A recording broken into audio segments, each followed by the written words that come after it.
Bom dia, pessoal.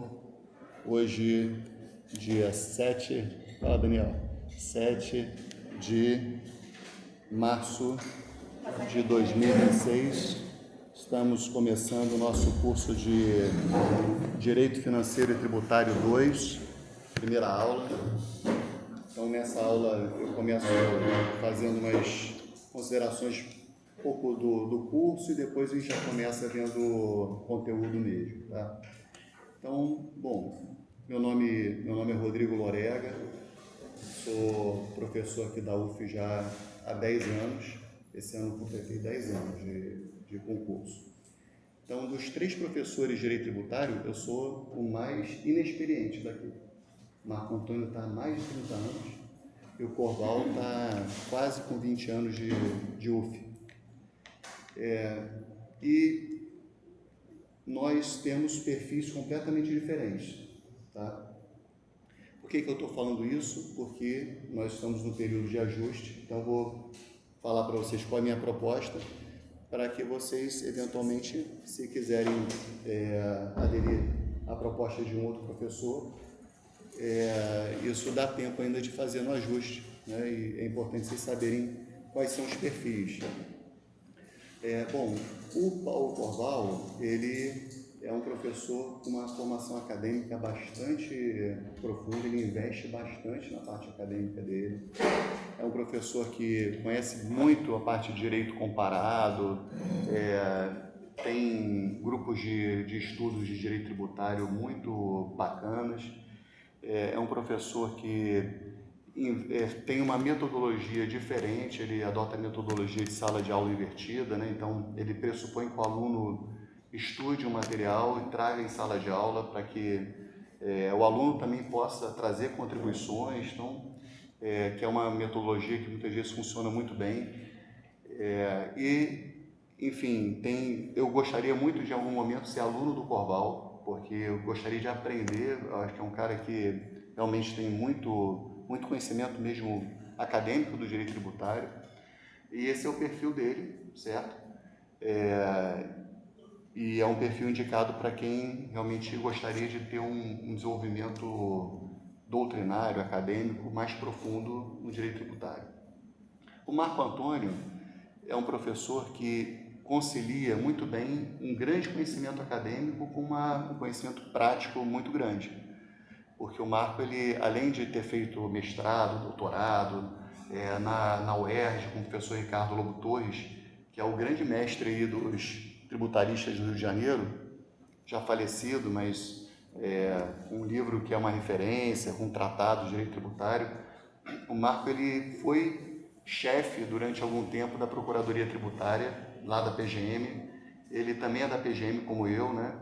Então ele ficou muitos anos atuando na dívida ativa, na Procuradoria Tributária, então ele tem um conhecimento prático muito bacana. Então ele concilia as duas coisas, ele tem tanto a parte acadêmica quanto a parte prática, sendo que a parte acadêmica, o Marco Antônio, ele é um professor que apresenta suas posições, ele tem posições que são dele.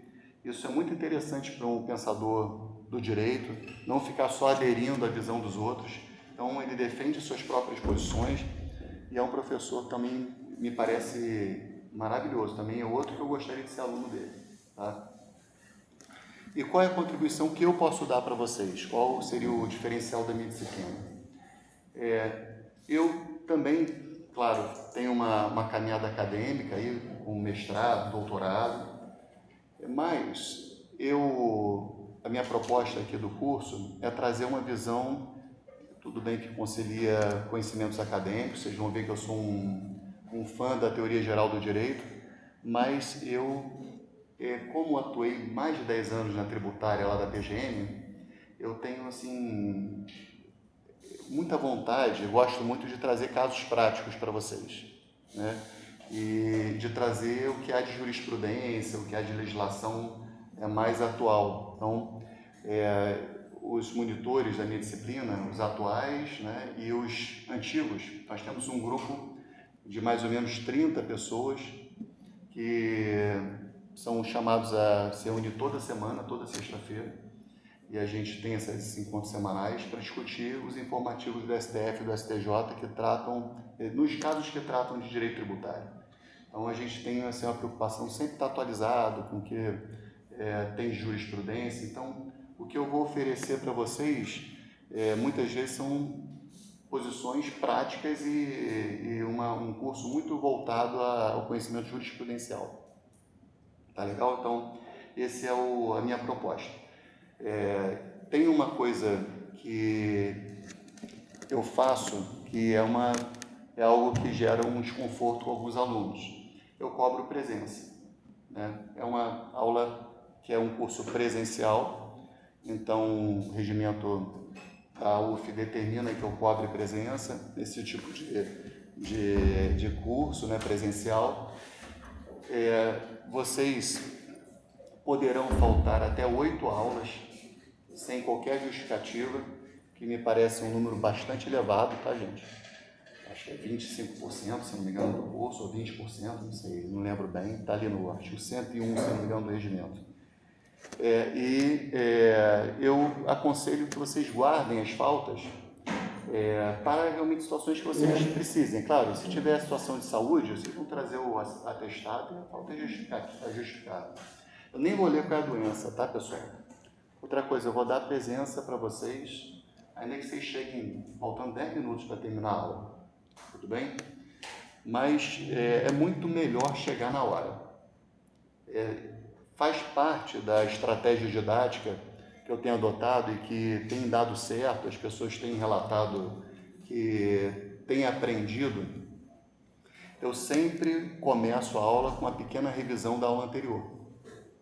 Então são 10 ou 15 minutos que eu faço uma recapitulação.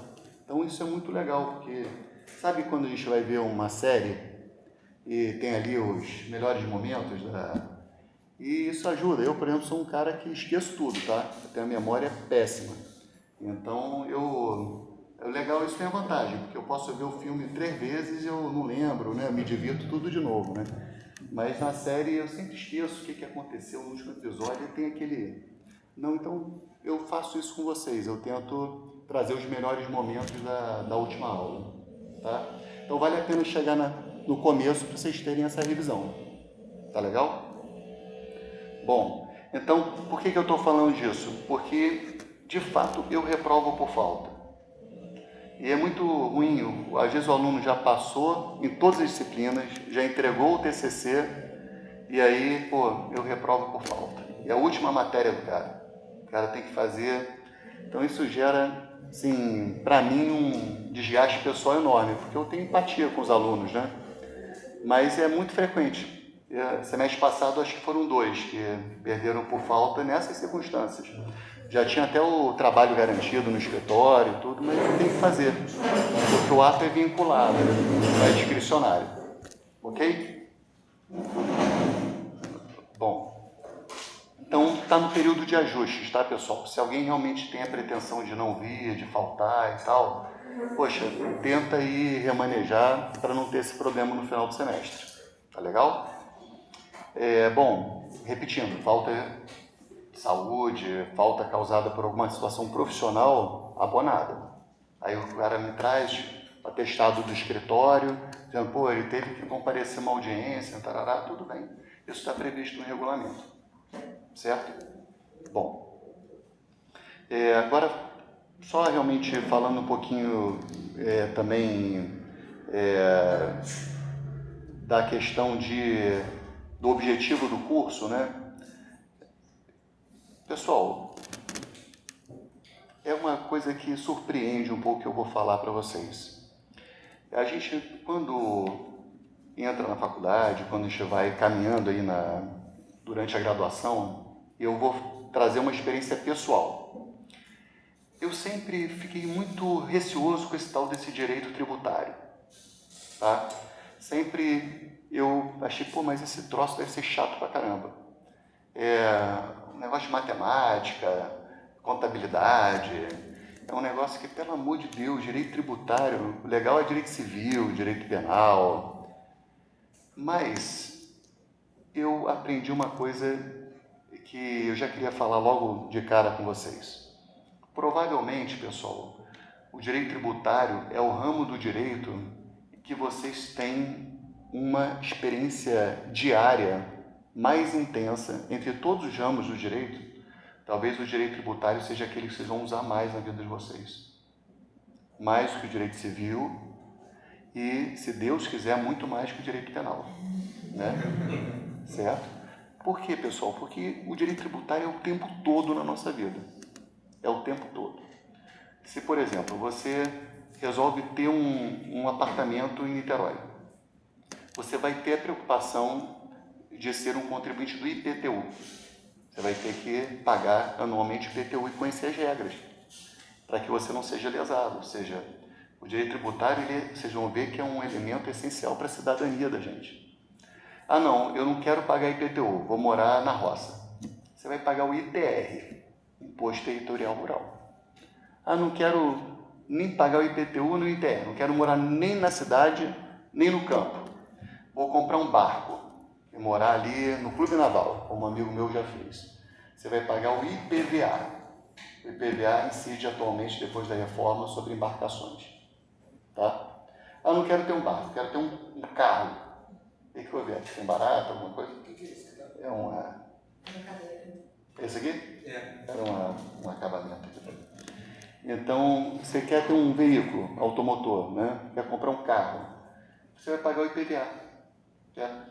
Aí você vai descobrir que, por exemplo, se você comprar um carro elétrico, a alíquota do IPVA é de 0,5%. Se você comprar um carro a combustão, a gasolina, é de 4%. Então, isso... por exemplo, recentemente eu fiquei nesse conflito, né? Eu tenho um bocado de filho, tá, pessoal? Tenho 4 filhos. Por enquanto, né? Tenho 4. Então, o que acontece? Aí é aquela confusão. Leva para a escola, leva para a psicóloga, leva para não sei o quê. São 4 em unidades escolares diferentes. É uma confusão danada. Aí já tem um tempão que a minha esposa está me pedindo: poxa, amor, a gente precisa ter um segundo carro. Tem condição. Ela comprou um triciclo. Aí leva 2 crianças no triciclo. Aí com violino, com não sei o quê, com 2 mochilas. Fica aquele negócio, tipo um camelo carregado, né? Eu falei: amor, às vezes chove, eu estou no triciclo. Aí a gente resolveu estudar para comprar um carro, certo? E ficou nessa coisa, vamos comprar um carro mais barato e tal, papapá. E com o conhecimento que eu tenho de direito tributário, a gente começou a fazer conta. E viu que, por causa do IPVA, valia mais a pena comprar um carro elétrico do que comprar um carro a combustão. Então, por exemplo, se a gente comprasse um carro a combustão, a gente pagaria R$ 5.500 de IPVA, da taxa que ela pretendia. Com um carro elétrico no mesmo preço, a gente pagou R$ 550, certo? Por uma diferença absurda de valor. Então, são coisas, pessoal. Ah, não, eu quero abrir uma empresa. Você vai ser um prestador de serviço, você vai pagar o ISS por enquanto. Depois você vai pagar, depois de 2032, você vai pagar o IBS. Hoje você vai pagar os dois, né? Quero vender coisas, você vai pagar o ICMS. Não quero ser advogado, quero ser um comerciante. Você vai fazer uma compra, sabe aquele serviço ali no Pão de Açúcar? Tem um setor que eu adoro no Pão de Açúcar. Ali, Pão de Açúcar é um mercado caríssimo, não dá para comprar nada lá. Mas tem só um setor que dá para comprar. Produtos próximos ao vencimento. Está vendo você? Né? Por que você pode comprar um produto ali próximo ao vencimento? Ele é muito mais barato. Porque provavelmente o mercado não está repercutindo o ICMS. Ele está assumindo esse ônus de ICMS, provavelmente.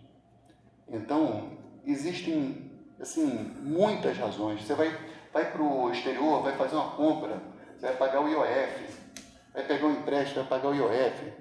Todo mundo que começar a trabalhar aqui daqui a pouco está pagando anualmente o imposto de renda. Ou seja, pessoal, o direito tributário é a vida de vocês. E qual é a maior motivação desse curso? Vocês poderem aprender para exercerem plenamente a cidadania de vocês, não serem enganados, não serem passados para trás, né? Então, vão fazer uma doação, receberam uma herança, paga o IPD, entendeu? E dá para discutir. Se tiver errado, dá para discutir, dá para pagar menos, É muito comum estar errado. Então, o direito tributário ele tem primeiro essa função de agregar cidadania para vocês. Nesse contexto, vocês vão escutar daqui para frente, a gente vai falar vários jargões, vocês vão sair no final do semestre sabendo muito de direito tributário, tá, pessoal? Se vocês se dedicarem, posso garantir isso para vocês, porque não é 100% de aproveitamento. Não tem. Se o aluno se dedica, se ele vem às aulas, chega cedo, todo mundo sai aprendendo muito bem a disciplina, tá? É muito conteúdo, vai exigir um esforço, mas vocês vão gostar e vão aprender a matéria. Vocês vão ver no Jornal Nacional, na mídia, muitos debates, vai começar a chamar a atenção a quantidade de debates sobre direito tributário que estão aí no nosso dia a dia e quantas informações erradas são passadas na imprensa, na mídia, pelos políticos, e que vocês vão ser capazes de detectar: esse cara está me enganando, ou esse cara está enganado. Certo? Com o ensinamento que eu vou transmitir para vocês, eu realmente acredito que vocês estarão absolutamente preparados para fazer tranquilamente, quem não fez prova da OAB. A OAB é o nível mais simples que eu espero de vocês, mas realmente eu confio que vocês sejam aptos a fazer um concurso para promotor, para procurador, para defensor, para juiz e para operar como advogado também na área do direito tributário. Tá? Claro, se você vai fazer um concurso para procurador do município, você vai ter que estudar coisas específicas. Eles têm só um semestre aqui, mas a base você vai ter. Tudo bem? Bom, e por que eu posso assegurar isso? Porque eu tenho estado em várias bancas ao longo desses anos, né? Então eu vejo como são as provas e vejo que meus alunos são capazes de responder aquelas questões. Tá legal? Então, esse é um objetivo. Então, preparar vocês para a cidadania. Para quem quer fazer concurso público, vai ter realmente uma aula que vai ajudar. E quem quer advogar também vai ter uma aula que vai ajudar vocês também na advocacia, tá? Bom, como é que a gente divide o nosso programa? Nosso programa, ele é dividido em duas partes. Sempre é um conflito para o professor de direito tributário decidir se ele começa pela Constituição ou se ele começa pelo CTN, tá? Porque um acaba sendo um pouquinho de requisito, pré-requisito para o outro. Mas eu tenho adotado a estratégia de começar pela Constituição. Então a gente vai ter uma primeira parte do curso, que vai ser antes da primeira prova, que é do Direito Constitucional Tributário. A gente vai ver todos os artigos da Constituição relacionados ao direito tributário, menos o que trata de tributos em espécie, que eu vou dar uma pincelada, mas é porque não dá tempo mesmo e está fora da ementa. Então, para quem quiser, tem uma disciplina optativa, que ela é imediatamente após essa aula. Quem quiser estar inscrito, beleza. Quem quiser assistir como ouvinte, é bem-vindo, né? O Daniel fez, a Giovana, vários alunos aqui já fizeram, você fez também, você também. Então, temos ali Mateus, tá legal? Esqueci teu nome, você fez também disciplina? Bernardo. Né? Você fez, né? Tributos? Em espécie, fez tributos. Então, é isso. É uma matéria que está disponível para todos, aí estuda profundamente os tributos em espécie, tá? Aqui não tem tempo, infelizmente. Aliás, parênteses, a UF é a única faculdade que eu conheço que só tem um semestre para direito tributário, tá, pessoal? Aí tem que ter essa optativa aí para dar um reforço, né? Porque é muito pouco mesmo. Ainda mais sabendo que mais ou menos 1/3 das emendas constitucionais que a gente tem trata especificamente de direito tributário, tá? E se for pegar direito tributário e financeiro, mais ou menos a metade das emendas constitucionais. É uma vergonha, né? Um semestre só para direito tributário. Bom, então, a metodologia então é isso, são aulas que são expositivas, os 15 primeiros minutos de uma boa revisão da aula anterior, então é bom a gente... Vou começar umas 9h05, tá legal? Dá uns 5 minutinhos aí, mas chega em 9 horas para a gente se acomodar e tal. E depois aula expositiva, e a partir da 4ª ou 3ª aula, sempre vai haver um trabalho de uma dupla, que vai ser um trabalho que vale 3 pontos, em que a dupla vem aqui apresentar uma jurisprudência que trate do assunto da aula. Então, toda aula a gente vai ter uma experiência jurisprudencial. Tudo bem? Então, vai ter aula sobre capacidade contributiva. Então, a gente vai ver aí a dupla, vamos decidir quem serão, e vem aqui e vai fazer uma decisão do STF ou do STJ sobre capacidade contributiva. E aí a gente, apresenta as razões do recorrente, o outro as contrarrazões, os dois ali falam o teor do acórdão, ou então dividem. O importante, pessoal, é que não seja uma aula, um trabalho que apresente doutrina. Não é esse o propósito, não é essa a ideia. Não vem aqui falar, não, segundo Ricardo Lobo Torres, capacidade contributiva é isso, é aquilo, não. Aí vocês pegam um julgado do Supremo do STJ. Tá legal? Então, a gente sempre vai ter uma jurisprudência trazida pelos alunos ali nos 10 últimos minutos da aula. Trabalho bem simples, 5 minutos cada um, e avaliação individual, tudo bem? Esforço de cada um. Bom, então a primeira prova, pessoal, vai ser uma prova escrita, tá? E vale 10 pontos. Tipo concurso, tá? Vou fazer 3 questões como se estivesse fazendo uma prova de concurso. E aí vocês vão responder, e eu vou corrigir como se estivesse corrigindo uma prova de concurso. Tá? 3 questões. Aí, essa vale 10. A segunda prova é uma prova de múltipla escolha, com 14 questões, cada uma vale 0,5. Então, ela vai valer 7. E soma com os 3 pontos do trabalho. Tá legal? Esse trabalho ele não tem parte escrita, é só parte oral mesmo. Isso aí é um presente, tá, pessoal? Esses 3 pontos ajudam muita gente. Tá legal? É um presente mesmo. O cara vem aqui, vai fazer uma exposição de 5 minutos e pode ganhar até 3 pontos. Tá? Bem tranquilo. Bom, e depois VS, segunda chamada, todas 20 questões, múltipla escolha, valendo 0,5 cada uma, então valem 10. Tudo bem? O cara faltou a prova que vale 7. A gente faz uma regra de 3, então essas 20 questões vão valer 7. Tudo bem? Bom, a primeira prova eu demoro muito para corrigir. Demoro ali um mês, mais ou menos, que dá um trabalho na aula. A segunda prova eu entrego no mesmo dia. Você entregou a tua prova, eu estou com a vareta aqui, você sai com a nota. Então, no dia da AV2, né, vocês vão poder já entrar de férias imediatamente. Entendido, pessoal? Bibliografia. Bibliografia mais importante para mim é a Constituição e o CTN, Código Tributário Nacional. Tá? Queria que vocês, se possível, trouxessem, tá? O CTN e a Constituição. Por quê? Porque eu vou falar para vocês fazerem muitas remissões. E a remissão, pessoal, é a cola lícita, certo? É uma coisa maravilhosa a remissão. Remissão ajuda todo mundo. É uma coisa, no concurso público, você vê quem vai passar e quem não vai passar pelas remissões no código. Quando você está fiscalizando, se o cara tem um monte de remissão, você fala, esse cara tem chance. Se ele está com o código limpo, esse cara não tem chance. É isso, porque é muita informação. Só se o cara for um gênio, mas na minha vida eu não conheci nenhum, tá? Gênio mesmo, sim, não conheci nenhum. Tudo bem? Tipo Einstein, tipo Mozart, não conheci. Tem gente que tem uma boa memória, mas tem que fazer remissão.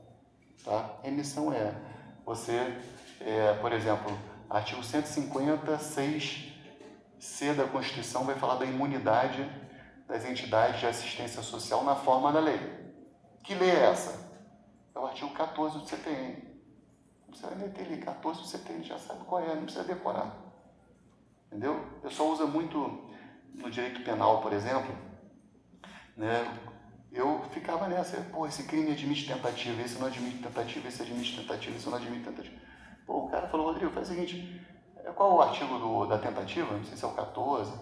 14? Mete o artigo 14 em todos que admitem tentativa, pô.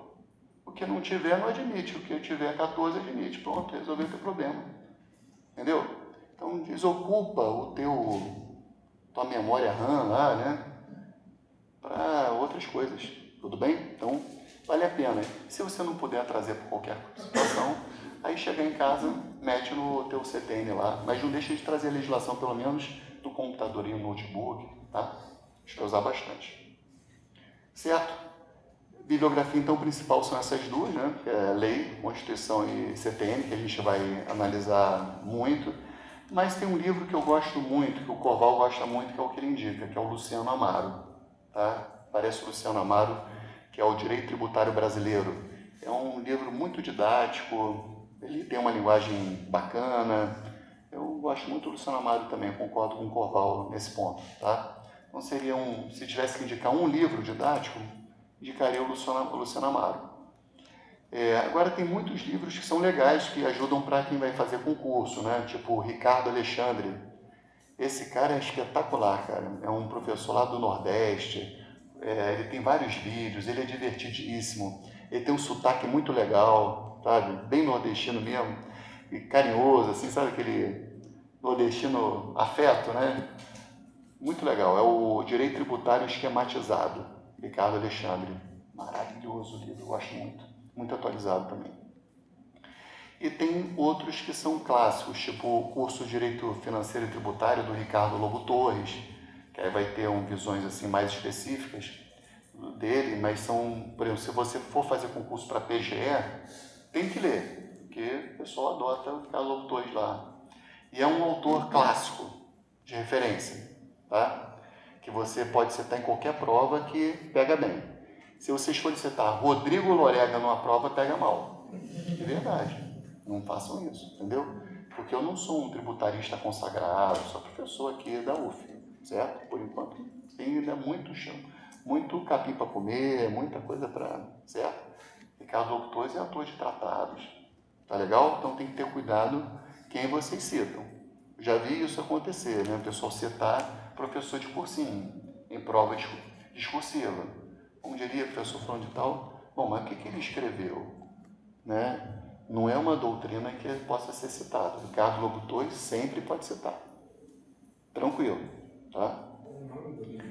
Ricardo é curso de Direito Financeiro e Tributário. Ele tem os dois, tá? Mas é melhor em Direito Financeiro do que Tributário, na minha opinião. Quem está atualizando é a filha dele, a Silvia Faber, que é procuradora do Estado. Esse Ricardo Lobo Torres, pessoal, ele é um professor sensacional, tá? Eu fui aluno dele, fui orientando de mestrado dele. Foi assim, na época o pessoal comentava que ele era um dos 5 maiores do mundo, na época em que eu estava fazendo mestrado com ele. Ricardo Lobo Torres era uma referência, chamado para congressos internacionais, realmente uma pessoa espetacular, uma humildade. Um dia, por exemplo, fui ter aula com ele, eu acho que eu contei isso para vocês, né? Ele saiu um pouquinho mais cedo, falei, gente, eu tenho hoje que sair 15 minutos mais cedo. Estava com a malazinha dele e tal. Aí estranhou, porque ele sempre fica até o final, mas ele deu a aula toda, né? Ele pegou, estava com a malinha, saiu. A gente foi descobrir que ele estava saindo dali para pegar um avião para ir para São Paulo, para receber o prêmio de jurista do ano aquele dia. Ele não comentou com ninguém. Deu aula normalmente, saiu 15 minutos mais cedo. Entendeu? Cara, e é incrível, pessoal, porque ele, assim, era uma pessoa realmente, humanamente falando, sensacional. Tá? Bom, eu fui orientando ele e o Marco Antônio também no mestrado e no doutorado. Então, a gente tem uma influência grande do Ricardo Lobo Torres. Tá legal? Então, vamos começar então agora a nossa matéria. Então, eu vou começar primeiro falando dos desafios do direito tributário, certo? Antes de falar das considerações históricas e tudo, mas vamos falar um pouquinho dos desafios. O que a nossa disciplina tem de especial em relação aos outros ramos do direito? Para responder essa pergunta, eu gostaria de dar uma informação que me parece relevante para todos os ramos do direito. Tá? E isso serve para quem vai fazer concurso, quem vai advogar, quem vai ser um operador do direito. Quando a gente se depara com alguma questão jurídica, é muito importante a gente pensar no que a doutrina chama de tripé jurídico. O que é o tripé jurídico? O tripé jurídico é composto por legislação, jurisprudência e doutrina. Então, idealmente, pessoal, isso vale para qualquer ramo do direito. Quando vocês forem responder uma questão de prova, quando vocês forem fazer um parecer jurídico, quando vocês forem fazer uma petição, idealmente, é bom que vocês sempre tenham isso como ponto de partida do raciocínio jurídico, que existe esse tripé: legislação, jurisprudência e doutrina. A legislação, quando eu me refiro à legislação, obviamente estou falando de Constituição, leis complementares, leis ordinárias, todo o arcabouço normativo, normas formais de direito, né? Então, quando você for começar a fazer uma resposta de questão, ou uma petição, ou um parecer, o ideal é ver se a Constituição trata daquele assunto. E se a Constituição não trata, ou trata, né, o que a lei complementar fala daquele assunto, o que a lei ordinária trata, o que a legislação específica trata, certo? Então, a legislação, ela tem esse papel dentro do tripé, a gente começa por ela. Em seguida, sempre é interessante a gente ver qual é a jurisprudência, se é que existe jurisprudência sobre o assunto, até porque o Brasil cada vez mais está caminhando para um modelo de uma jurisprudência mais objetiva, né? Com força normativa. Então, quando eu estudei, pessoal, entrei na faculdade em 95, e naquela época, poxa, a gente não tinha súmula vinculante, temas de repercussão geral, tinha lá ADI, tudo bem, ação direta de constitucionalidade, ADO, mas essa força normativa das decisões do Supremo eram muito limitadas. Então, quase tudo era interparte mesmo, né? Então, cada vez mais, a jurisprudência tem se tornado vinculante, por vários instrumentos que foram criados aí ao longo desses últimos anos. Isso é uma tendência, certo? O nosso modelo, que era um modelo muito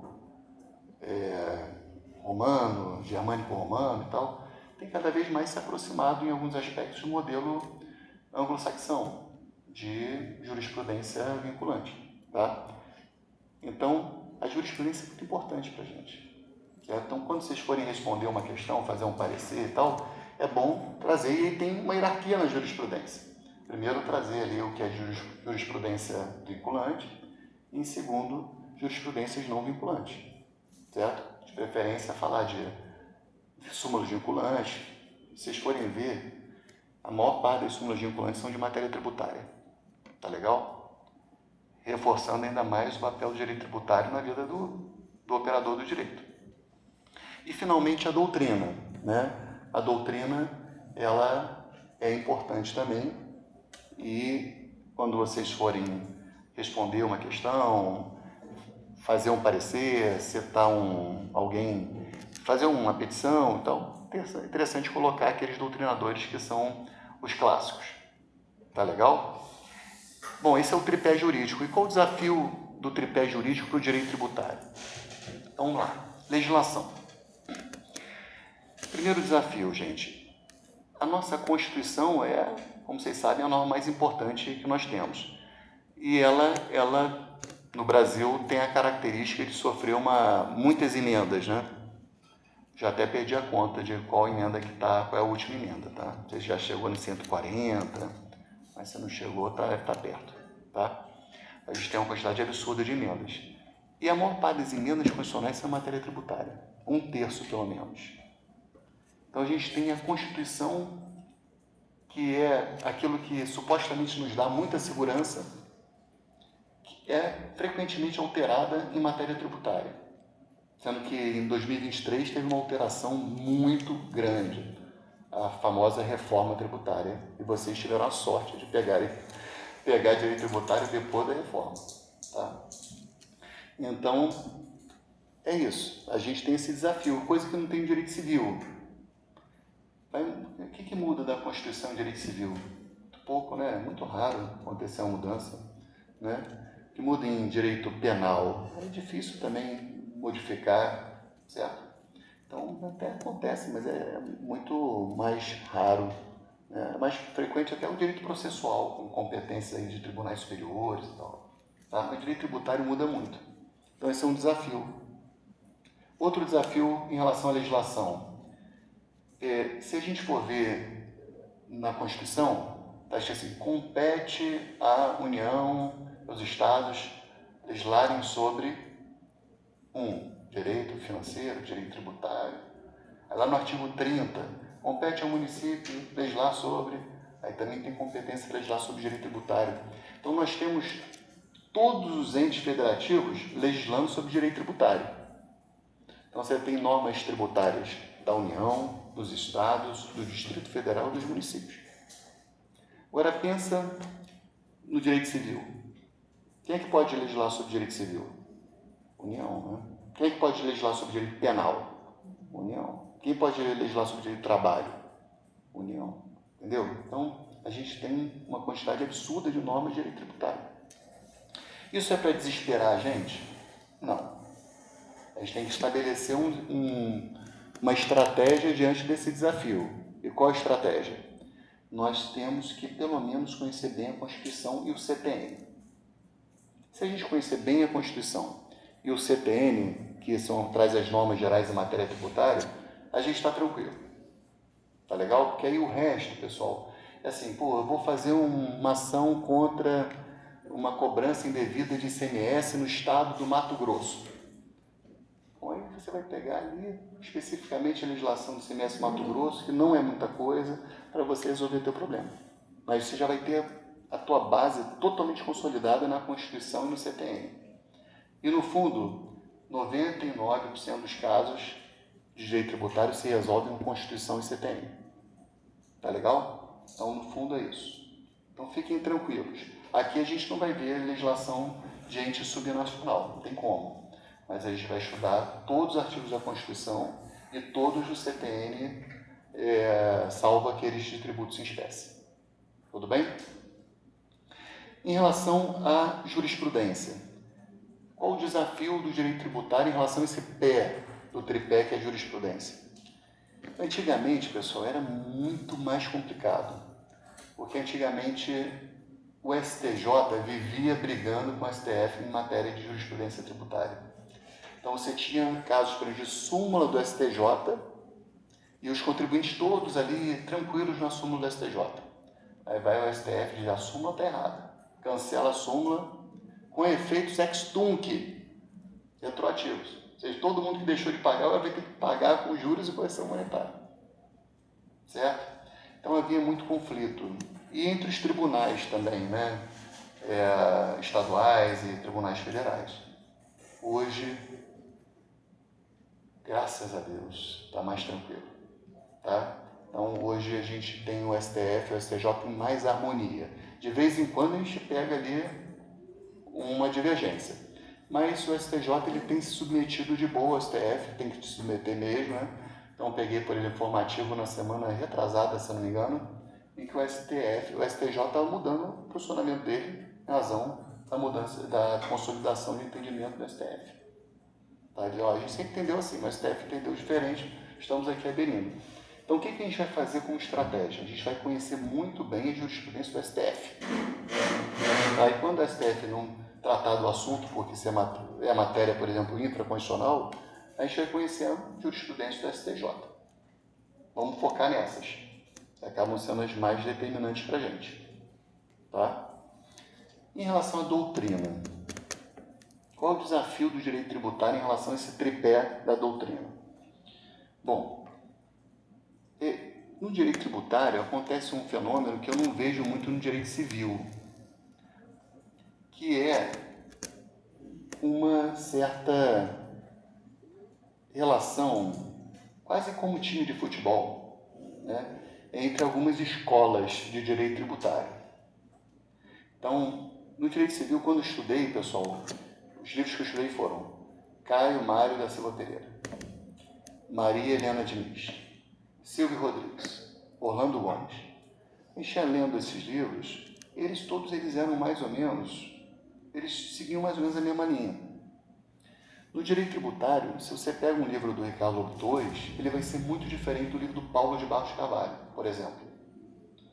Você tem duas escolas no Rio de Janeiro, no Brasil, que uma é a escola da PUC de São Paulo, que é essa escola do Paulo de Barros Carvalho, tá? Faleceu acho que ano passado, mas ele tem muitos discípulos, que é uma escola que vê o direito tributário numa ótica mais positivista, normativista, certo? Então, um pouco vendo o direito tributário como um meio de proteção do indivíduo contra a sanha arrecadatória do fisco, tá? Por outro lado, tem a escola carioca de direito tributário, que é a escola da UERJ. E, no fundo, tanto Marco Antônio, quanto eu, quanto Corval, todos nós temos influência dessa escola, tá? E a gente tem procurado desenvolver uma escola nossa e tal, mas com toda a humildade de ter um certo alinhamento filosófico com o da UERJ. Por que é da UERJ? Que é do Ricardo Lobo Torres, que tem uma proposta que é pós-positivista, certo? Que vê nos valores um elemento importante para a interpretação e aplicação do direito tributário. A gente vai falar mais sobre isso, tá? Isso gera grandes diferenças acadêmicas e de posicionamentos, coisa que a gente não vê em outros ramos do direito, tá? Claro, você pega direito penal, eu não entendo muito não, mas eu sei que tem os caras mais garantistas, né? É isso? E os menos garantistas, né? Então, oi? Legalistas e tal, né? Então, mas por quem antigamente era garantista, atualmente tem posturas legalistas, e assim, às vezes, pelo menos na jurisprudência, eles têm encarado algumas situações dessas. Então, o que acontece? No direito penal tem isso, o direito tributário também tem um pouco esse conflito de escola da PUC de São Paulo quando a carioca do direito, tá? Por muito tempo, a escola da PUC de São Paulo era que preponderava na jurisprudência do Supremo. Mas o que aconteceu? Entra Joaquim Barbosa, professor da UERJ. Entra Luiz Fux, professor da UERJ. Entra Barroso, professor da UERJ. Né? Marco Aurélio, do Rio de Janeiro. Então, mas Marco Aurélio tinha sempre as posições dele. Era muito autêntico, muito... Também não vou falar de Marco Aurélio, não. Então, o que acontece? Houve uma entrada de juristas da UERJ no Supremo que deu uma boa reconfigurada na jurisprudência. Tá? Hoje, eu acho que a jurisprudência do Supremo está mais afinada com a escola do Rio de Janeiro, em matéria tributária. Tudo bem? A gente vai ver isso. Então, o que eu vou fazer, galera? Vocês vão ver que eu sou bem polêmico em algumas coisas, tá? Então, a escola de São Paulo, lá da PUC, é positivista, normativista. Eu dei aula 3 anos para o IBET, que é ligado à PUC de São Paulo. Então, eu conheço bem a escola positivista, normativista. E tem instrumentos maravilhosos, pessoal, para entender o direito tributário, essa coisa deles associarem com a matemática e tal. Tem muita coisa muito legal, muito didática, que a gente vai aprender.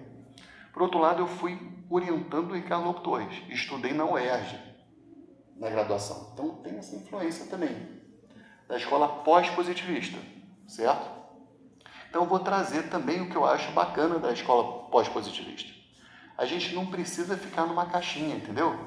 A gente pode formar a nossa própria identidade. Isso aqui não é... A gente busca a verdade, não busca aderir a um time. Tá legal? E isso para dizer para vocês que se eu tivesse que me enquadrar em uma coisa, eu diria tranquilamente que eu sou um justnaturalista. Tá legal?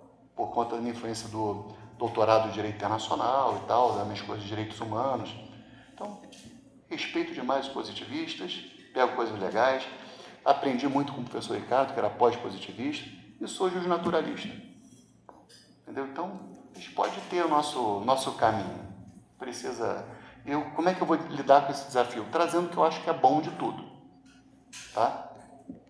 Bom, esse é o desafio do nosso tripé. Vamos falar um pouquinho agora do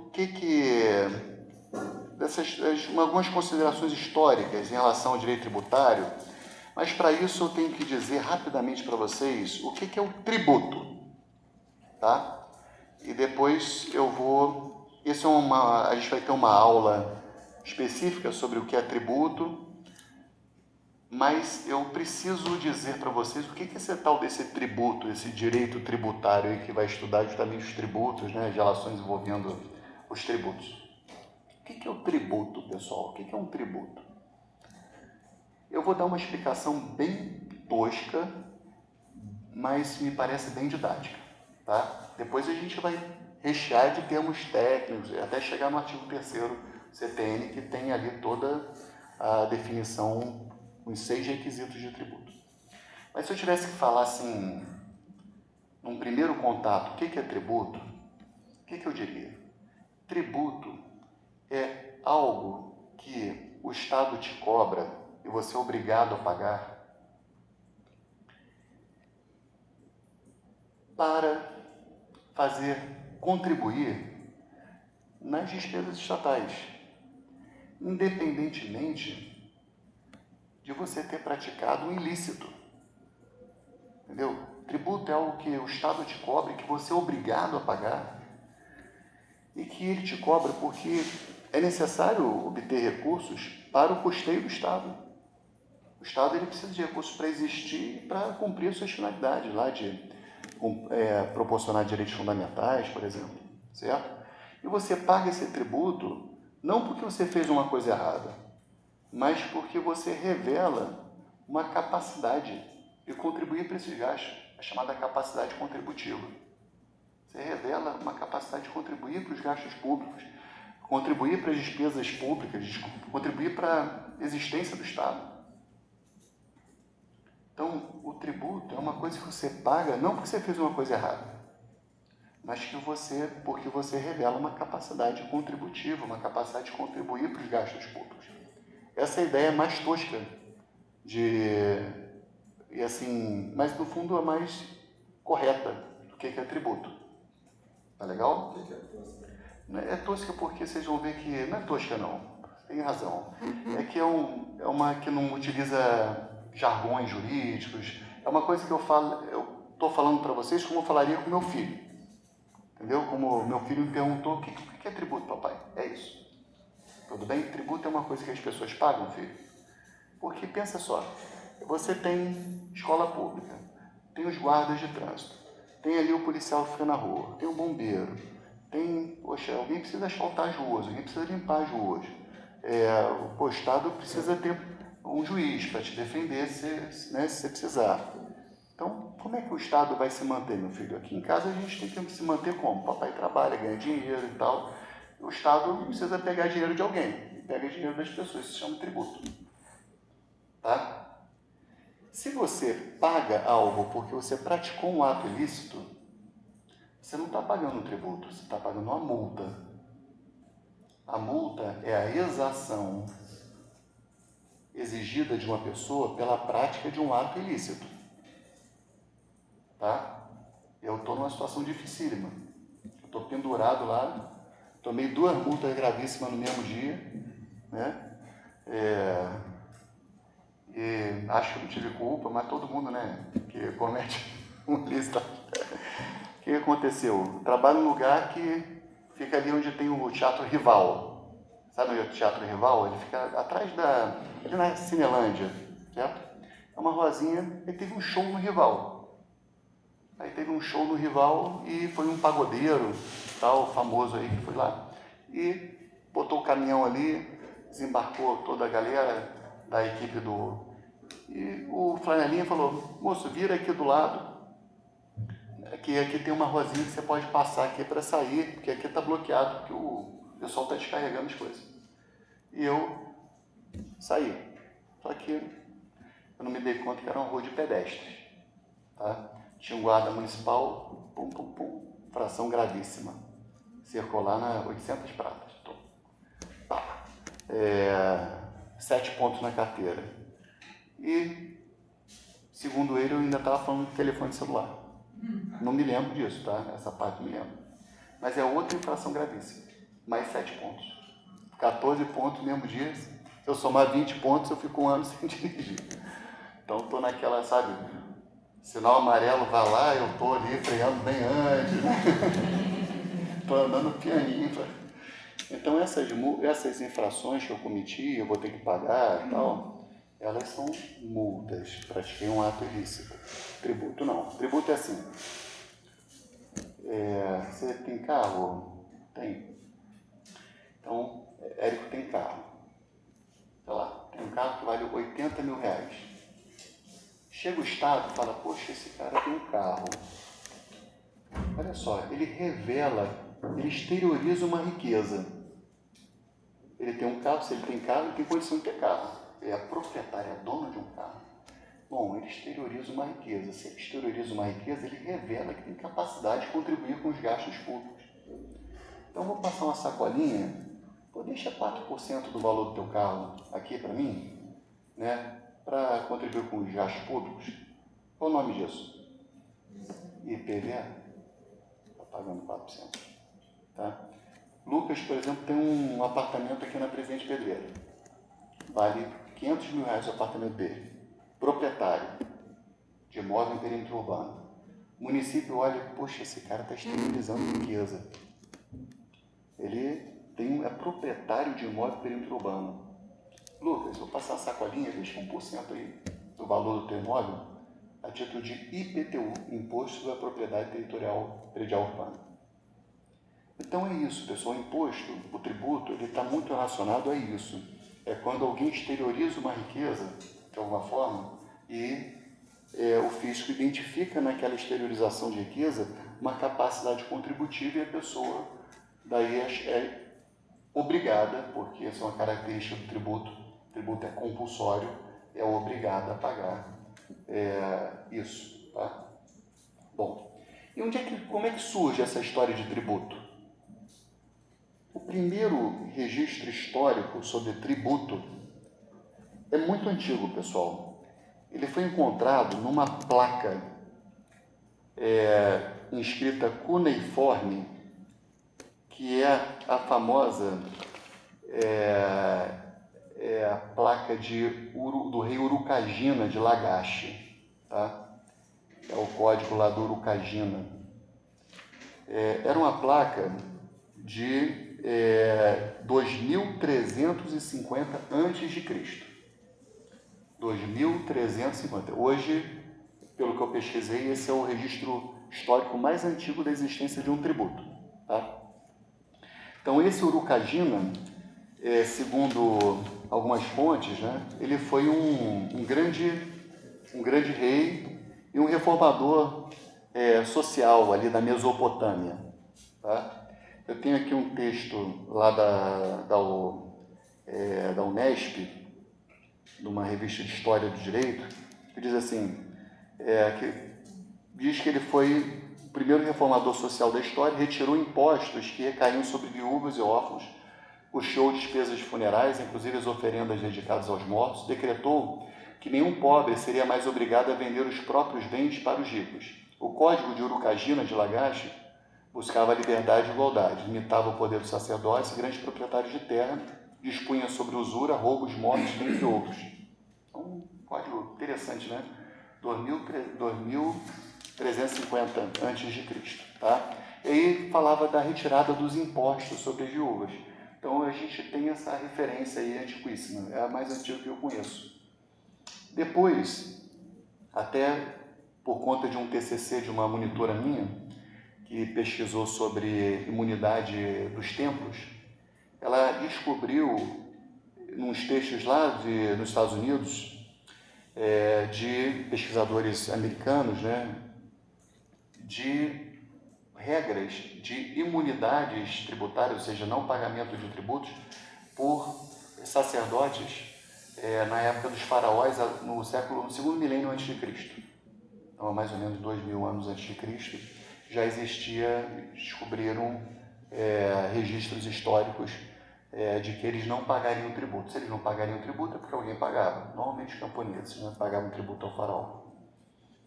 Depois, já na Roma, na Grécia, no século 7 a.C., a gente tem também informações sobre 2 tributos, e aí eram muito comuns depois do Império Romano, isso aí está no Ministério da Fazenda, essa fonte. 2 tributos que eram o Portorium, que era para importação de mercadorias, e o Macellum, que era sobre o consumo de bens. 2 tributos aí da época já mais próximo ao Império Romano. Tá? E aí, já no século I, pessoal, aí no século I tem muita coisa. Tributos para a guerra também, né?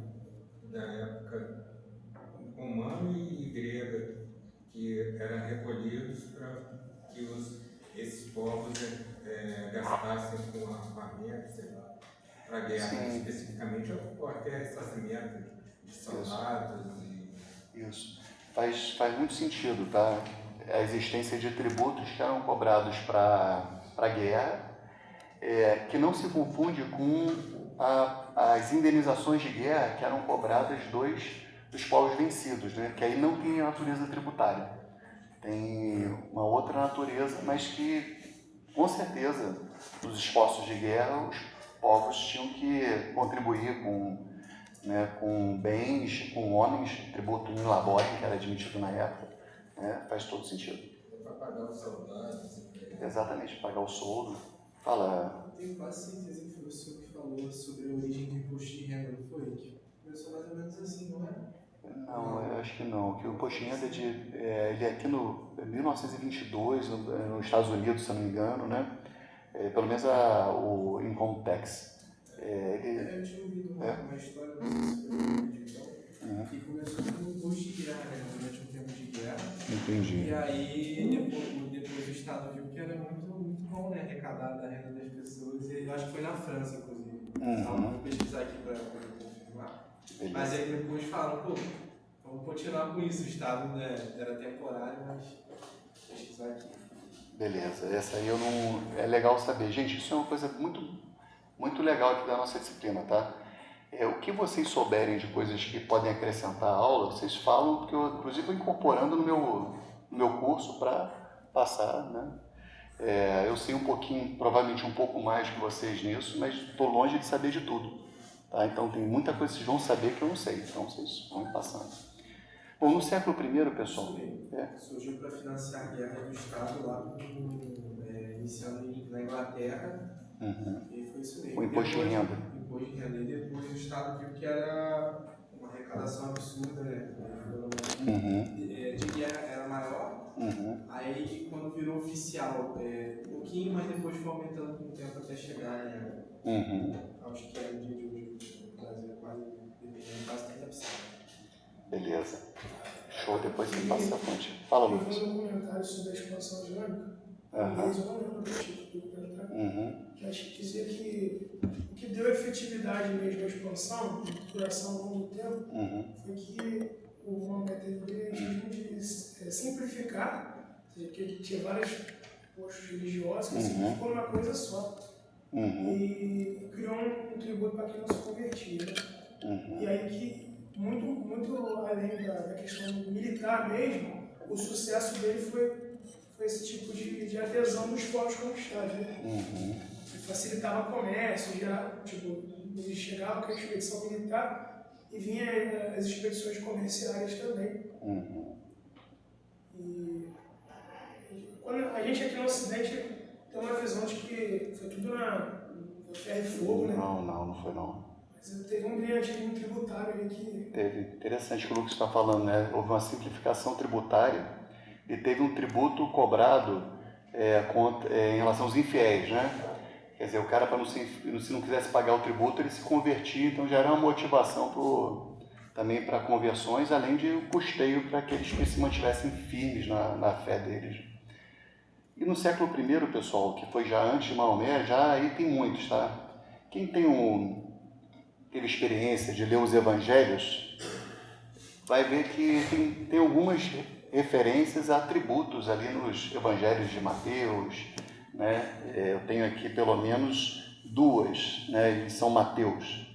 Então, uma é em que São Pedro paga a chamada didracma, né, que é um tributo que se pagava para a manutenção do Templo de Jerusalém. Então, ele tem Mateus, salvo engano, 17, versículos 23 e 26. E outra que é muito famosa, né, que existia um tributo que se pagava para o Império Romano. Os judeus se sentiam bastante ofendidos e massacrados e humilhados por pagar esse imposto a César. E o que acontece? Só que era obrigatório pagar o imposto a César, sob pena da pessoa ser presa e eventualmente condenada à morte, certo? Era obrigatório pagar o tributo a César. E, em um determinado momento, uns líderes religiosos da época quiseram colocar Jesus numa encruzilhada e chamaram alguns militares, perguntaram para ele: vem cá, e aí começa: tu que sabes muito, que é um mestre que sempre fala a verdade, né? Começou cheio de... Responda: é lícito ou não pagar tributo a César? Certo? Se Jesus falasse sim, é lícito pagar tributo a César, ele ia arrumar encrenca com todos os seguidores e todo o povo judeu, que achava absurdo pagar tributo a César. Se ele falasse não, ele sairia de lá preso, né?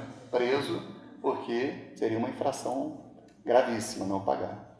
E aí tem aquela famoso episódio que diz: olha, dê a César o que é de... Ele pediu: me dá a moeda aí do tributo. O pessoal pegou, aí a moedinha tinha a cara do César, cara e coroa, né? Aí tinha a cara do César. Falaram: olha aqui, de quem é essa cara aqui? É do César. Então dê a César o que é de César e dê a Deus o que é de Deus. E aí o pessoal ficou surpreendido com a resposta e ele acabou se livrando ali da pegadinha, né? Então, vocês terem uma ideia de que a partir do século... Estou dando esse exemplo, né? Vocês saberem que isso é uma história bastante conhecida, né? Mas a questão da tributação, a partir do século I, aí já entra demais, tá? No Brasil, pessoal, aí o que acontece? Aí, enfim, a gente tem a situação da Idade Média, do fim do Império Romano, o feudalismo. E aí no feudalismo você tinha muita situação do pagamento de tributo não em moeda, é o chamado pagamento em pecúnia, que é o tipo de tributação que hoje prevalece no Brasil. Hoje no Brasil só se pode pagar tributo em pecúnia, com moeda. Mas na Idade Média era possível pagar tributo com parte da produção, que era o tributo in natura. Lembra, pessoal? Nem precisa nem chegar na Idade Média, né? Mas lembra do quinto do ouro, quinto do pau-brasil? Era um tributo que era pago in natura, com uma parte da produção, certo? Existia uma forma de tributação que era pagamento de tributo in laborem, que era com trabalho. A pessoa podia pagar tributo com trabalho, certo? Então, na Idade Média, se dizia que os cavaleiros medievais, eles pagavam tributo in laborem, com o seu trabalho, certo? E os agricultores pagavam in natura, ali para os senhores feudais e tudo. A igreja pagava in laborem também. A igreja pagava de duas formas de tributo, né? Que era o pagamento, entre aspas, né? Não pagava, mas pagava in laborem, que era por toda atividade de assistência social, que era promovida pela igreja. Oi? Esse in laborem é por isso que cavaleiros que não serviam no exército tinham que pagar um tributo? Com esse Provavelmente. Ele não pagava com trabalho, pagava com dinheiro. Isso aí.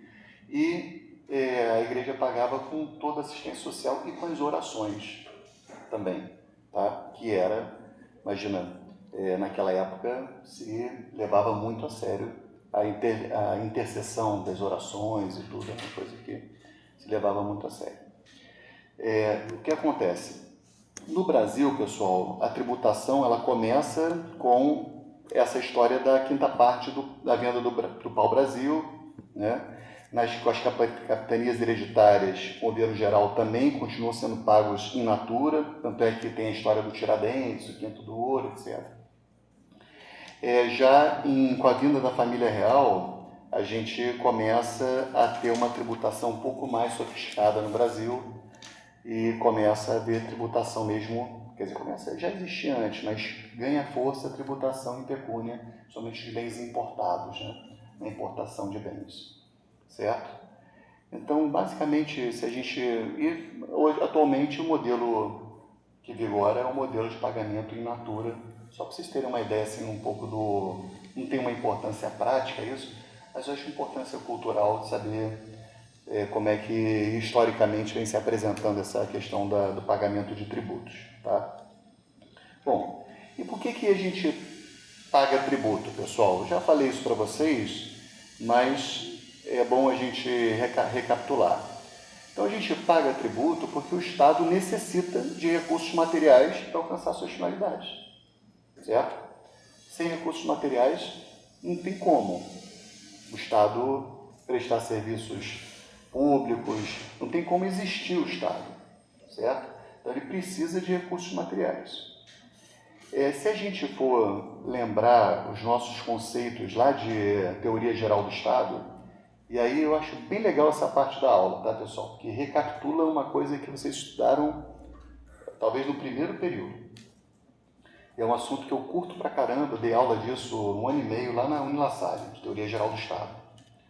O que é o Estado, pessoal? A gente está falando assim, eu pago o tributo porque o Estado precisa de recursos materiais para cumprir suas finalidades. O que é o Estado? Você lembra? O Estado ele precisa de, no mínimo, 3 elementos, né? Povo, território, poder político. Não é isso? Povo, território e poder político. É o que Darcy Zambuja ensina e tal. Então, essa é uma das visões, né? Tem gente que acrescenta soberania como quarta, né? Tem gente que aceita, mas não é assim todos que colocam a soberania, porque você encontra, por exemplo, Guiana Francesa. É um Estado? Sim. É soberano? Não sei. Tenho dúvida. Tá? É um território outre-mer, né? Desculpe meu francês aí, né? Outre-mer.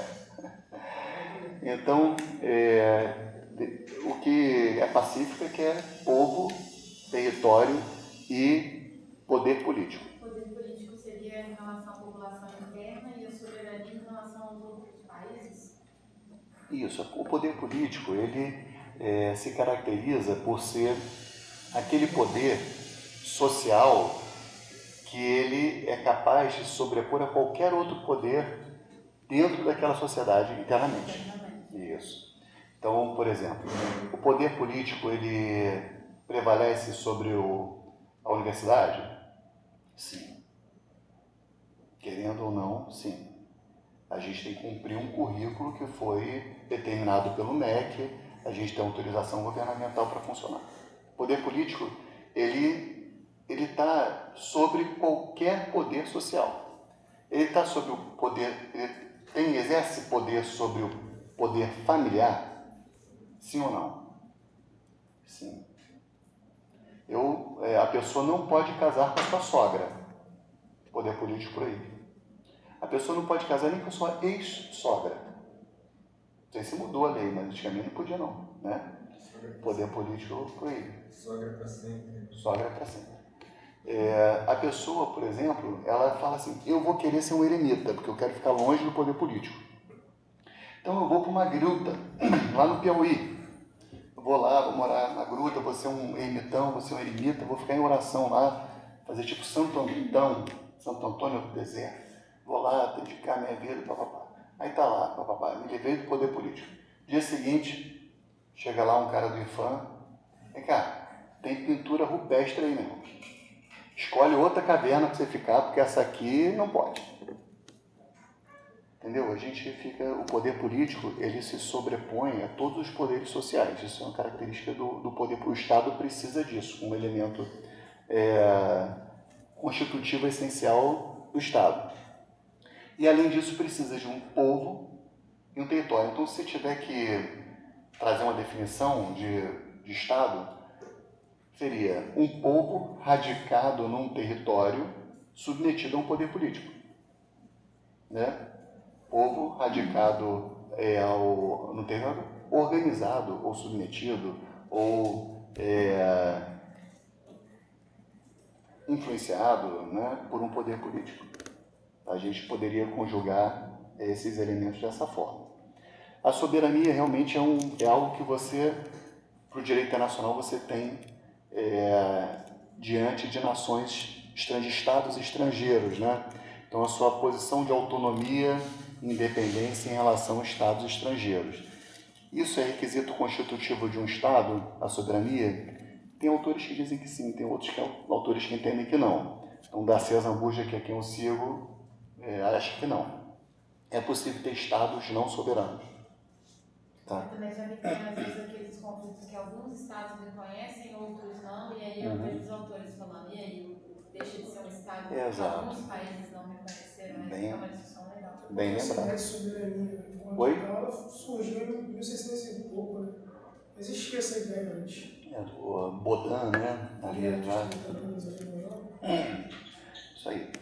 Pessoal, então, e qual é a finalidade do Estado? Estou falando aqui. O Estado necessita de recursos materiais para alcançar suas finalidades. Qual é a finalidade? Tradicionalmente, todos os autores dizem o Estado ele visa o bem comum. Tá legal? O Estado visa o bem comum. Para nós brasileiros, é muito fácil lembrar o que é bem comum. A doutrina divide bem comum em dois aspectos: ordem e progresso. Beleza? Lembrando da bandeira, fica fácil. O que é bem comum? Bem comum é ordem, ou seja, segurança, e progresso, que é o desenvolvimento. Tá legal? Então, o Estado, ele busca o bem comum. O que é bem comum? Ordem e progresso. É sinônimo de interesse público? Não sei se é sinônimo, mas com certeza eles estão no mesmo campo semântico, tá? Mas eu não sei, não posso cravar que são sinônimos, tá? Por que eu estou dando essa explicação toda? Vocês vão entender. Porque vocês vão ver as coisas que são necessárias, pagar tributo, né? Estou falando, é preciso pagar tributo para a finalidade do Estado. Qual a finalidade? É o bem comum. E o que é o bem comum? Ordem e progresso. A ordem, pessoal, se divide em dois tipos de ordem: ordem interna e ordem externa. Tudo bem?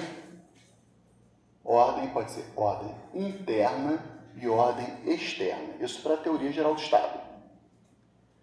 A ordem interna, ela é assegurada mediante a existência de um poder judiciário e existência de forças policiais. Tudo bem? Ordem interna, existência de poder judiciário e existência de forças policiais. Isso é necessário e precisa de dinheiro, tá? Vai ser custeado com tributos. Ordem interna, então, poder judiciário e forças policiais.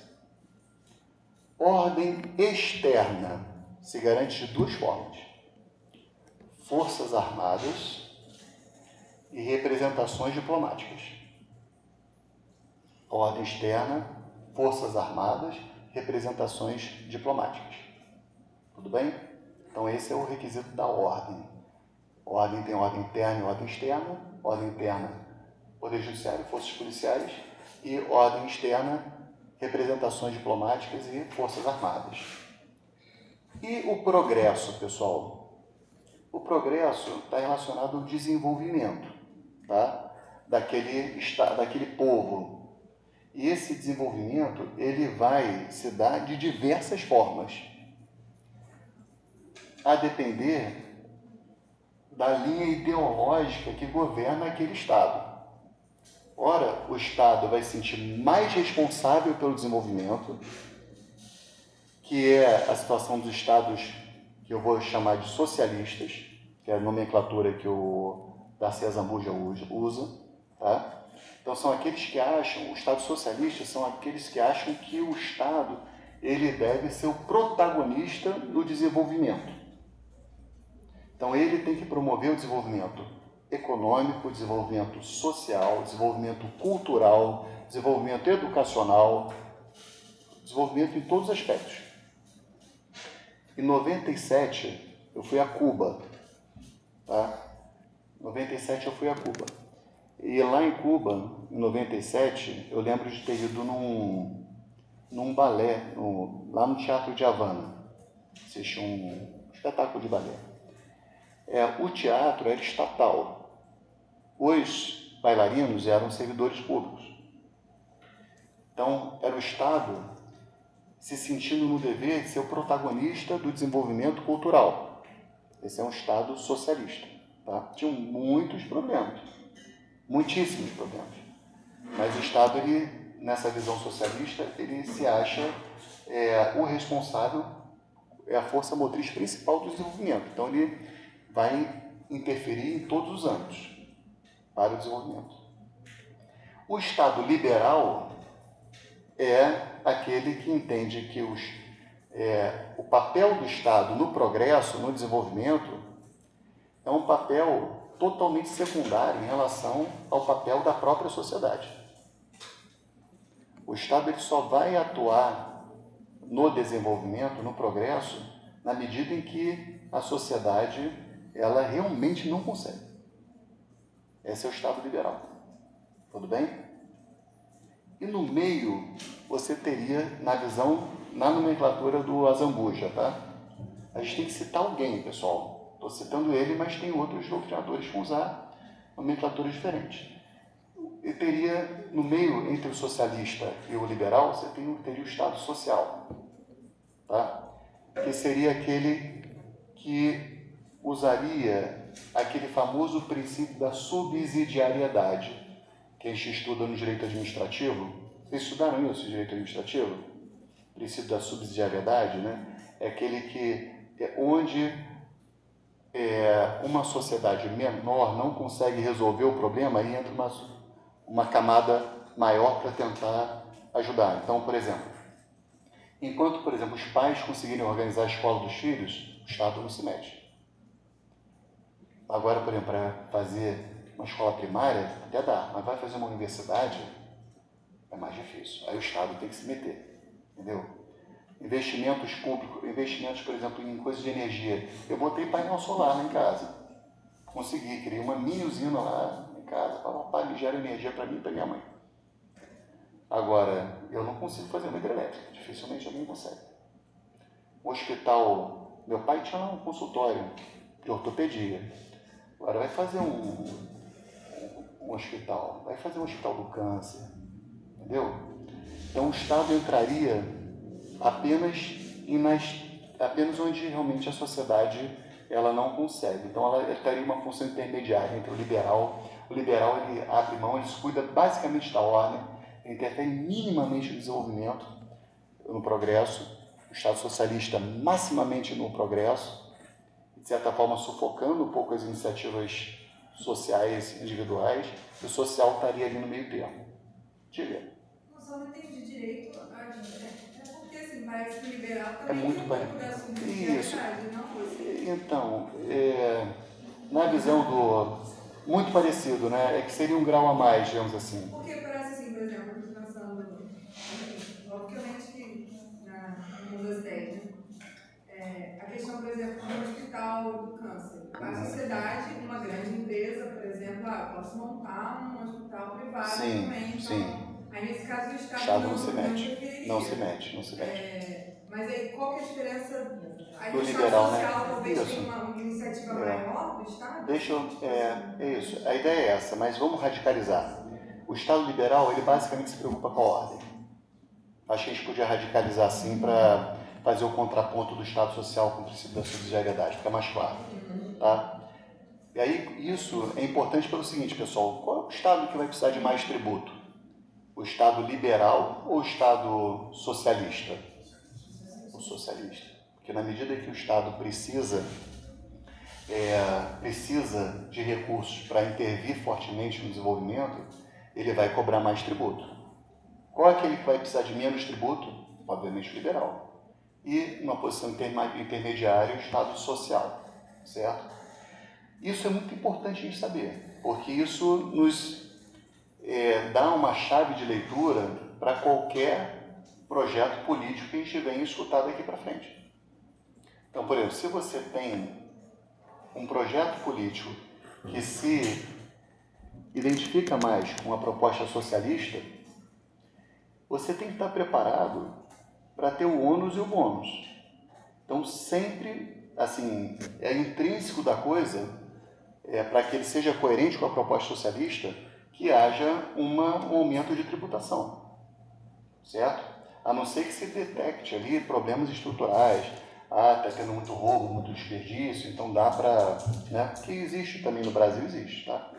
Mas você não, o pessoal reclama muito que o Haddad, não sei o que, a Taxad, o pessoal faz, cara, quem vota num projeto mais à esquerda, mais socialista, ele tem que estar preparado para isso. Isso quem votou tem que estar preparado para isso. É da essência da coisa. Ele vai buscar mais desenvolvimento, vai intervir mais na sociedade. Aquele que se identifica com um projeto de menos tributação, normalmente ele vai entender que o Estado ele tem que cuidar da ordem interna e externa, sem se meter tanto no desenvolvimento. Então, são os liberais. Então, por exemplo, eles coerentemente eles vão dar menos recursos, por exemplo, para a cultura, né? Para shows na praia de Caraí, para, né, incentivar. Por quê? Porque ele vai cuidar da ordem. Ele não vai se preocupar muito com... Ele vai achar que a sociedade por si só vai fazer o show. Entendeu? Então a gente tem que ser coerente e entender, né, que é super coerente o que está acontecendo. A alta de tributação é coerente com um governo que se propõe um espectro mais socialista. Se o Brasil voltar para um espectro mais liberal, vai ser coerente a redução de tributos. E essa discussão nos Estados Unidos é muito forte entre os democratas e os republicanos. Os democratas não são socialistas, né? Embora tenha gente bem radical, tá? Eles estão mais para o Estado social, né? Os republicanos eles se identificam mais ali tributariamente com um Estado mais liberal. Certo? Não tem nenhum assim que seja muito... Oi? Não tem nenhum Estado atualmente que seja muito, talvez, extremo. Sempre tem uma balança assim, tendendo mais ao... Por exemplo, Cuba, por exemplo, tende mais ao socialismo. Por exemplo, os países escandinavos, você tem uma tributação muito alta, mas você também tem uma parte de suporte social enorme. Enorme. Então, gente, olha, vamos lá. Então, estou explicando uma categoria de teoria geral do Estado, mas a vida é muito mais complexa do que isso, né? A gente sabe, né? A vida é muito mais complexa. Por exemplo, estou falando dos Estados Unidos e o Trump está fazendo barreiras alfandegárias, que não é uma coisa típica de um liberal, né? É porque, enfim, isso também é muito legal a gente ter essa maturidade, né, pessoal? Saber que as coisas também não estão na caixinha, né? Então, às vezes o cara, ele é um cara que se apresenta como liberal, mas é porque ele busca não um fundamento econômico do liberalismo, mas a maior liberdade do que igualdade, né? Outros vão se apresentar como socialistas, mas não porque tem uma pauta econômica, mas porque eles pesam mais a igualdade do que a liberdade. Então, isso tudo são coisas para a gente ter uma ideia, né? Mas saber que realmente ali, por exemplo, a Suécia é liberal, é esquerda, né, é socialista, ali tem bastante liberdade, bastante igualdade, né? E uma tributação altíssima e todo mundo paga de boa vontade. Talvez se você entendesse isso como uma equação, né, ela seria uma equação de diversos fatores, e esses fatores eles aumentam e diminuem ao longo do tempo, né? Então, como se fosse experimentações, né? Eu vou aumentar um pouco o gasto em determinado quesito e diminuir em outro, e por aí vai. Isso ao longo do tempo. Isso, exatamente. Agora, pessoal, só para fechar esse assunto, É interessante vocês terem essas noções só para entenderem a relação disso com o direito tributário, né? Então, em geral, o Estado liberal é aquele que vai se preocupar mais com a ordem, portanto, vai exigir menos tributação, em regra. O Estado social, ele vai se preocupar mais, um pouco mais, né? Vai ter um pouco mais de tributo, e o socialista vai ter uma necessidade bastante de tributação. Normalmente, o socialista não dá conta de ele manter a arrecadação pela tributação. Então, ele busca outras fontes de recursos, que não é tributário. A gente vai ver isso agora, tá? Daqui a pouquinho, daqui a 3 minutos. Bom, dito isso, pessoal, qual é a definição e objeto do direito tributário? É muito conteúdo, né, galera? Toda aula vai ser assim. Então, por isso que é legal essas revisões no começo, tá? E escutar as gravações depois para quem puder. Então, vamos lá. Existem várias definições, tá, de direito tributário. A do Luciano Amaro, ele diz assim: direito tributário é disciplina jurídica dos tributos. É a definição dele para direito tributário. Sucinto. Oi? Sucinto. Bem sucinto. Bem sucinto. Tem um autor de São Paulo, né, que tem o nome japonês, que é o Kiyoshi Harada. Harada é com H, põe só o Harada, H-A-R-A-D-A. Kiyoshi Harada, é bem famoso Kiyoshi Harada. Ele diz assim, olha que legal, é o direito, depois se vocês quiserem eu posso até botar no Classroom essas definições, se vocês não quiserem anotar, ou então se quiserem anotar, anota também. Ele é meio grandinho. Direito que disciplina o processo de retirada compulsória pelo Estado de parcela da riqueza de seus súditos, o direito que disciplina o processo de retirada compulsória pelo Estado de parcela de riqueza de seus súditos, mediante... Pelo Estado, de parcela. É o direito que disciplina o processo de retirada compulsória pelo Estado de parcela de riqueza de seus súditos, mediante observância dos princípios do Estado de Direito. Está vendo como coincide com aquela definição que eu dei lá no começo da aula? A retirada compulsória pelo Estado de parcela de riqueza dos seus súditos, mediante observância dos princípios do Estado de Direito. Ele é de São Paulo, professor? Eu acho que é assim, São Paulo, que acharam. Ele falou, né, se fosse uma luta, né, com o Estado? Isso, ele é advogado, e tal. Retirada compulsória de parcela da riqueza, né? Aí parece uma farpação, assim, Sim. É o direito que disciplina o processo de retirada compulsória pelo Estado de parcela de riqueza de seus súditos, mediante a observância dos princípios do Estado de Direito, tá? Então, eu acho que as duas definições estão boas, né? Mas a gente poderia dizer que é disciplina que estuda as relações jurídicas que decorrem da atividade tributária, tá? É a disciplina que estuda as relações jurídicas que decorrem da atividade tributária. Também é outra definição. Tem um assunto que eu queria tratar com vocês agora, que eu acho super importante e super interessante também, e muitas vezes é um gap que fica na formação de alguns de vocês. O direito tributário é um ramo autônomo do direito ou ele pertence ao direito financeiro? Isso é um assunto que divide os professores aqui da UF. Tá? O Corval e o Marco Antônio, eles tendem a achar que o direito tributário pertence ao direito financeiro. É um ramo do direito financeiro. E a argumentação deles é muito boa. Tá? Eu já acho que o direito tributário ele é um ramo autônomo do direito. Tá legal? Então, deixa eu explicar o raciocínio deles. Por que eles acham que o direito tributário ele está dentro do direito financeiro? pelo seguinte: o que é o direito financeiro? Isso vocês estudaram no último semestre, tá? Qual é a definição do direito financeiro? O que é o direito financeiro? Direito financeiro é o ramo do direito que estuda a atividade financeira do Estado. Então, o direito financeiro é o ramo do direito que estuda a atividade financeira, estuda e disciplina a atividade financeira do Estado. Tá? O que é o direito financeiro? É o ramo do direito que estuda e disciplina a atividade financeira do Estado. Tá? Bom, e o que é atividade financeira do Estado? Estudo e disciplina está de boa, né? Quando a gente fala que estuda, a gente está falando da ciência do direito financeiro. Fala de disciplina, está falando das leis, das normas.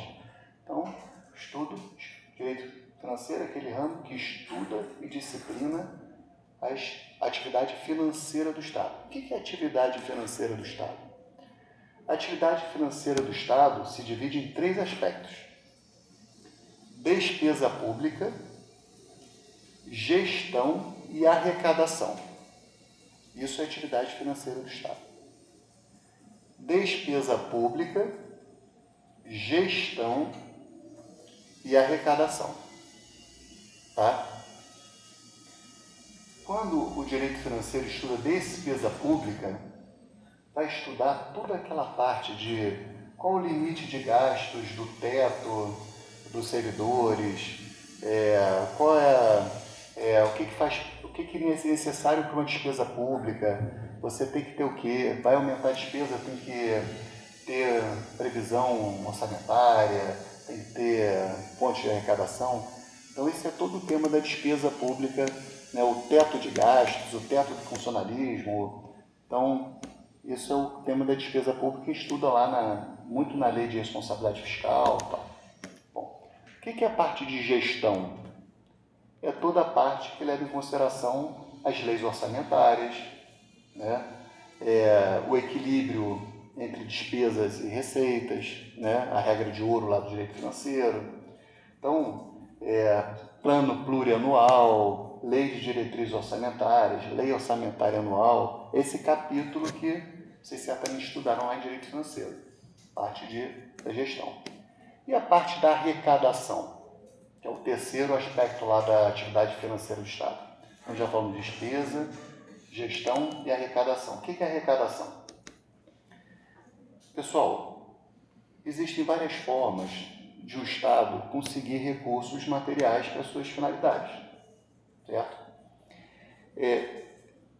Sempre que entra um recurso nos cofres públicos, a gente diz que houve uma entrada pública. Entrada é o termo mais genérico para designar o advento de um recurso nos cofres públicos. Tá? É uma entrada pública. Essas entradas públicas, elas se dividem em ingressos públicos e receitas públicas. Vocês lembram da diferença de ingresso para receita?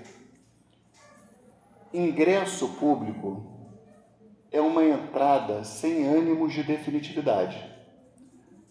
No ingresso público, aquele recurso entra, mas ele já tem data para ir embora. Como é que um Estado consegue um ingresso público? Por exemplo, com empréstimo, uma operação de crédito, que é o termo técnico para empréstimos. Né? Com a venda dos seus títulos da dívida pública, né? Com empréstimos. Os ingressos são esses recursos que entram, mas não vão ficar. Por exemplo, Mateus e Giovanna. Eles são donos de uma empresa que presta serviços que faz obras. E ganharam uma licitação para fazer uma obra para o município do Rio de Janeiro.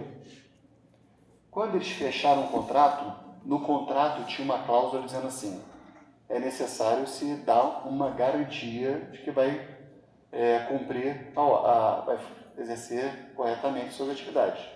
E eles vão, no começo do contrato, já depositam 2% do valor total do contrato numa conta do município. É uma caução.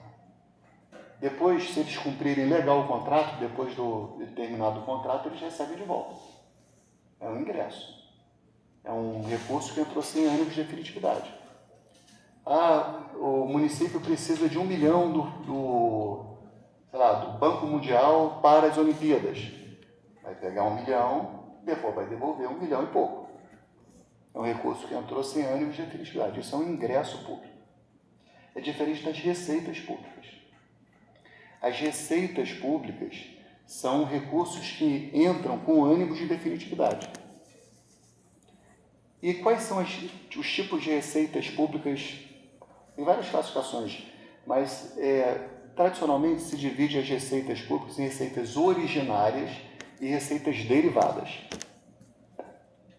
Qual a diferença entre receita originária e derivada? A receita originária é aquela que se origina da exploração do patrimônio estatal. Tá? Por exemplo, vocês sabem que quando alguém morre e não deixa herdeiros, o que acontece com os bens dessa pessoa?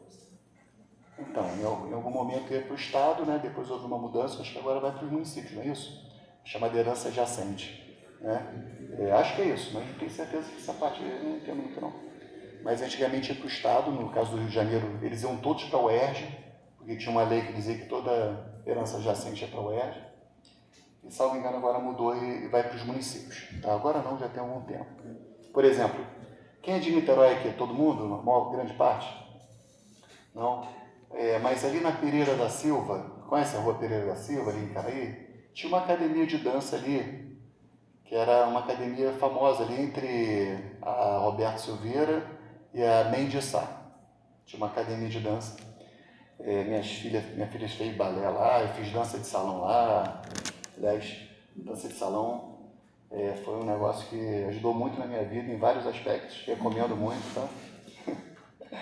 Inclusive, minha esposa dança muito bem também. Está traumatizada de dançar comigo, depois de tanta... Né? Ultimamente eu não tenho querido dançar muito, não. Pisei muito no pé dela, coitada.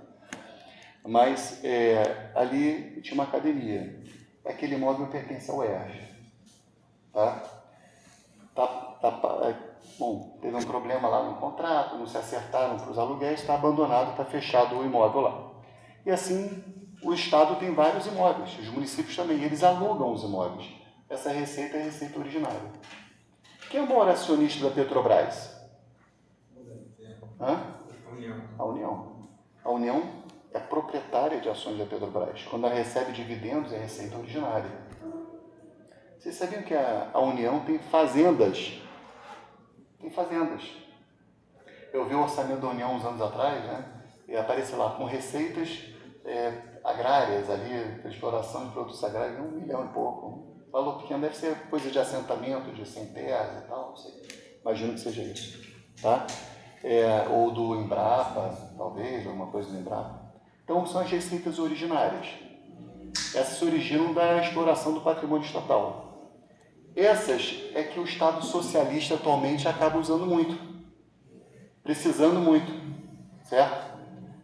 Porque realmente ele precisa de muita receita para promover o desenvolvimento. Então ele tem as estatais, né? Tem os imóveis próprios que são alugados, é uma receita muito típica dos estados socialistas. Mas nos estados ocidentais, em geral, e grande parte dos estados de direito, você tem uma preponderância das receitas derivadas. E as receitas derivadas são aquelas que derivam do patrimônio do particular, em que o Estado retira compulsoriamente parcela desse patrimônio e transfere para os cofres públicos. A multa é um tipo de receita derivada e o tributo é outro tipo de receita derivada. Então, como o tributo é um tipo de receita derivada, e receita derivada se estuda na parte de arrecadação, que é uma das coisas da atividade financeira do Estado. Logo, Corval e Marco Antônio entendem que o direito tributário ele pertence ao direito financeiro. O direito tributário, o tributo é só uma receita derivada, que é estudada na parte de arrecadação lá do direito financeiro. Então, ele estaria totalmente dentro do direito financeiro. Esse é o raciocínio deles. E faz sentido, né? Se a atividade financeira do Estado é despesa, gestão e arrecadação, e tributo ele é estudado junto com a parte de arrecadação, é a visão deles, tá? Mas por que eu sou contra essa visão? Por que eu não concordo? Porque, diga. Eu fiquei dúvida, porque ele falou que tributo tá, é derivado. Mas os tributos que tem, tipo, uma vinculação com uma finalidade, uma contribuição de melhoria. Você já tem uma forma, você já vai ter a saída do valor para uma obra pública, enfim. Mas ali não... Depende de uma alocação. Oi? Eu acho que nesse caso que ela falou, acho que ainda assim depende de uma alocação via gestão legal ou gestão de política, né? Isso. É que, por exemplo, nesse teu caso, a contribuição de melhoria é um tributo que a gente paga, que ele decorre de uma obra pública que gera a valorização daquele imóvel do contribuinte, né? Então, a pessoa, não é necessariamente aquele valor que a pessoa está pagando que é o valor que vai para a obra. Ele tem que guardar uma pertinência assim, ela não pode superar o valor da obra, nem superar o valor da valorização, entendeu? Tem que guardar uma pertinência. É claro que existe uma certa relação, mas é bem diferente do empréstimo, operação de crédito, porque aquele dinheiro que dá contribuição de melhoria, ele está sendo totalmente gasto por uma finalidade pública e para, eventualmente, aumentar o PIB daquele estado, né? Que vai se criar ali uma obra, uma infraestrutura, né? É diferente de um recurso que vai ser devolvido, entendeu? Ele só circula ali durante um tempo, ele não tem pretensão de definitividade, aquele recurso vai ser devolvido. O dinheiro arrecadado na contribuição de melhoria, ele vai integrar ao patrimônio estatal, mas em forma de uma obra. Entendeu? Um pouco diferente. Pessoal, olha só, quando a gente fala em autonomia de ramos do direito, sempre é uma autonomia relativa. Né? Pensa aí, direito civil autônomo, alguém tem dúvida que o direito civil é autônomo? Ninguém tem dúvida, né? Direito penal autônomo? Ninguém tem dúvida que é autônomo, né? Mas espera aí, você pode aplicar o direito civil sem a Constituição? Sem o direito constitucional? Pode aplicar o direito penal sem olhar para a Constituição? Então, sempre que a gente falar em autonomia de ramo do direito, sempre vai ser uma autonomia relativa. Primeira coisa que a gente tem que saber, tá? E a autonomia, ela se dá no ramo do direito quando ele tem 3 tipos de autonomia, pessoal. Autonomia legislativa, autonomia didática e autonomia científica. Tudo bem? Então, o ramo do direito é autônomo quando ele tem 3 tipos de autonomia: legislativa, didática e científica. O que é autonomia legislativa? E sempre sabendo que é uma autonomia relativa, tá? O que é autonomia legislativa? É quando a gente pode encontrar diplomas normativos específicos daquela área do direito, tipo Código de Direito Civil, Código de Direito Penal, Código Tributário Nacional, tá? CTN, Código Tributário Nacional. Então, você tem ali Código de Processo Civil. Você tem uma legislação específica para aquele ramo, isso é autonomia legislativa. No CTN, a gente não trata de direito financeiro, tá? Quem vai tratar de direito financeiro é a Lei 4.320, é a Lei de Responsabilidade Fiscal, são outros diplomas. Tá? Então, a própria Constituição, pessoal, no capítulo 6 da Constituição, ela tem um capítulo 1, Sistema Tributário Nacional, trata de direito tributário. Capítulo 2, das finanças públicas, vai tratar de direito financeiro. A própria Constituição, galera, quando fala compete à União, os Estados legislar sobre direito tributário, direito financeiro. Se a própria Constituição fala direito tributário, direito financeiro, é um indício que a Constituição está considerando como ramos autônomos. Tá legal? Então, tem uma autonomia legislativa. Segundo, tem autonomia didática. Esse semestre, vocês vão aprender direito tributário. Semestre passado, vocês estudaram direito financeiro. Quando eu dou aula, por exemplo, dou aula numa pós lá da UERJ, da residência lá da PGM. Tem um módulo de direito financeiro e um módulo de direito tributário. Então, tem autonomia didática. A gente ensina com estratégias didáticas diferentes. Tudo bem? E, além disso, tem autonomia científica. O que é autonomia científica?